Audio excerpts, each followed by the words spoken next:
qué claro queda cómo mienten, ¿no? Macri dijo, no vamos a ir al fondo, fue al fondo. Dujovne me dice, no traigan al fondo, lo trajo él. Las cosas que dijo la señora Vidal No, en televisión. el planteo de que si ganaban iban a pagar porque iban a tener más crédito. Bueno, pero es mentira si ellos estando perdieron el crédito. Le quitaron el crédito. Fueron al fondo porque perdieron el crédito. Este planteo desde los medios, el problema es que Cristina no habla. ¿Te imaginas si hubiera hablado Cristina lo que dirían? No, hay que callarla. Es todo mentira y nos trae a memoria lo que la señora Bullrich viene haciendo con la vacuna.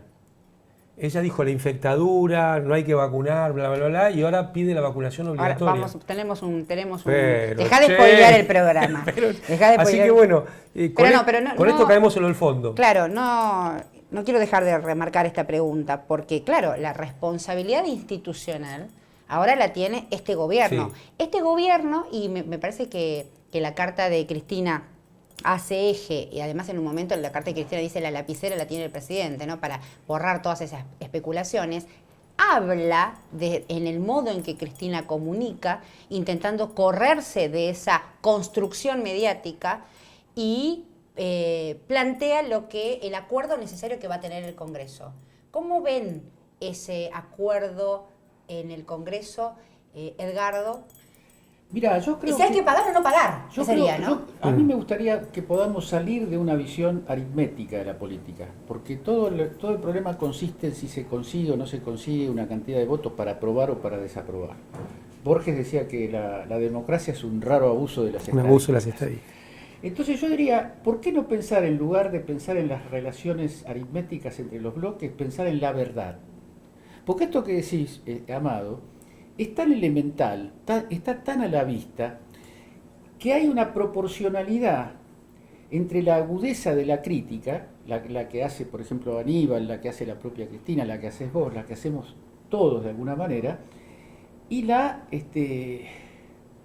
perversidad mentirosa de la respuesta. Porque decirle al país que la confianza de Juntos era tener el gobierno para recibir la confianza de los capitales internacionales, es mentir, es la presuposición de que Argentina es un vacío, que no hay palabra, que no hay verdad, que no hay responsabilidad. Es muy grave desde el punto de vista, voy a decir algo desacostumbrado en mí, político-moral, porque la política también entraña un nivel de moralidad, entraña un nivel de seriedad en la relación con el pueblo, que es el sentido mismo de la política, ¿no? Me parece que eso está muy adulterado y es un riesgo.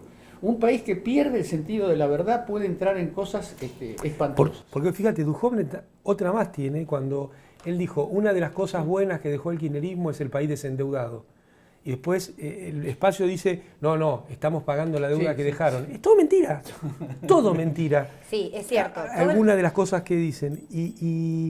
Pero yendo al tema de fondo, esto que había empezado, me quedé pensando, ¿no? Porque Borges hablaba del abuso de la estadística, y no es una estadística, porque es una aritmética. Sí. Es un abuso de la poética. La estadística es aritmética. No. Y, bueno, No. uno ve, Pero bueno, no importa. Eso, por favor. Pero no importa, no. Bien. Me trajiste eso a la cabeza. Está bien. Pero bueno, nosotros estamos enfrentando una situación que desde mi óptica tiene tres ejes. Un eje financiero, que es el plazo, es el monto, es la tasa de interés y es la necesidad de años de gracia para comenzar el pago. Claro. Ese es un problema ya de por sí arduo, porque en 10 años no se puede pagar, porque las sobretasas que cobra el fondo por algo que él mismo violó su estatuto no tiene ninguna razón de ser, y esperemos que se logre el plazo de gracia para empezar a pagar. ¿Cuál sería el plazo de gracia? Yo creo que debería ser un mínimo de 4 años. Aún sabiendo que en 10 años no se puede pagar. Pero ahí tenés un bloque de cuestiones a resolver. Hay un segundo bloque, tal vez casi hasta más importante que el anterior. Todos tienen una dialéctica entre sí mismos, ¿no? Pero el segundo bloque tiene que ver con lo institucional. Y está bueno que haya aparecido Patricia Bullrich, porque muchas veces en la historia argentina, hay que recordar que Argentina entró al Fondo Monetario de la mano de la Revolución Fusiladora, de la mano de Raúl Prebisch, de la mano del endeudamiento. los acuerdos con el Fondo Monetario estuvieron por encima de nuestra propia Constitución. Es decir, la decisión popular de tener una Constitución y una institucionalidad, una república en términos de cómo habla la oposición, fue cercenada por sus propias decisiones de traer al fondo y llegar a acuerdos que conculcan los derechos de la Constitución. O sea, los acuerdos con el fondo han estado por encima del artículo 14 bis de la Constitución, por ejemplo. Pérdida de derechos y garantías que las argentinas y los argentinos tenemos producto de la Constitución que supimos conseguir. Ahora, este es un punto álgido porque el acuerdo con el fondo, en forma explícita o implícita, va a generar pérdida de derechos. Cualquier acuerdo. Cualquier acuerdo, porque ya sea cualquier acuerdo que no sea negociado con mucha fiereza del lado argentino. Fiereza en la defensa, con la fiereza que una madre defiende a sus hijos. Con la fiereza que una madre defiende a sus hijos. Ni más ni menos. Está en juego la soberanía, Carlos. Es eso. Es la patria, es la tierra, es el pueblo. En este segundo bloque de temas de la institucionalidad, ya sea en una versión fuerte, por ejemplo, modificación de nuestra legislación laboral o de nuestra legislación previsional, en una versión intermedia, donde no haya un gran cambio en la legislación laboral, pero sí pequeños cambios que en el tiempo se conviertan en un gran cambio, o en lo previsional, decir, bueno, vamos a traer las AFJP para hacer algo, una parte voluntaria. Eso termina con el sistema en un tiempo.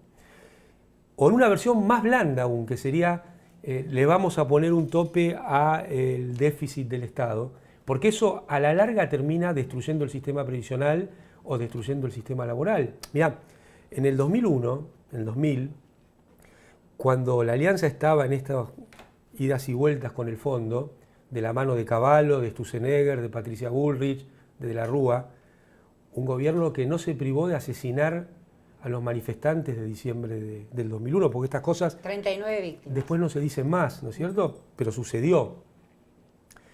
Parte de eso fue el déficit cero. Y atrás del déficit cero era el 13% de descuento a jubiladas, a jubilados, a trabajadoras y trabajadores del sector público, a educadoras y educadores, pero también a las provincias se les recortó el 13%. También a la obra pública se les recortó el 13%. Entonces, esto en una versión aparentemente detrás de un objetivo, entre comillas, razonable, que yo no lo comparto, que sería el superávit fiscal como una razón de ser de los estados, es una herramienta, pero nunca puede ser un objetivo, te dejaron sin país. Y esto es el quiebre de la institucionalidad en Argentina, que sucedió de la mano del Fondo Monetario Internacional. No pasó por obra y gracia de ninguna deidad ni de la naturaleza, pasó por un gobierno argentino y el Fondo Monetario. Y ahí yo creo que tenemos una cuestión... ¿Cuál es el riesgo de que eso se repita? Y el riesgo siempre es alto porque está el fondo. Y ya te desplegaba un menú de 3 versiones distintas de lo mismo. Entonces hay que poner mucho el ojo y es muy importante que pase por el Congreso, decisión que tomó el presidente, decisión que se había votado el año anterior, en un mecanismo institucional también muy importante. Entonces ahí tenés un segundo bloque. Y el tercer bloque de temas es ¿quién paga?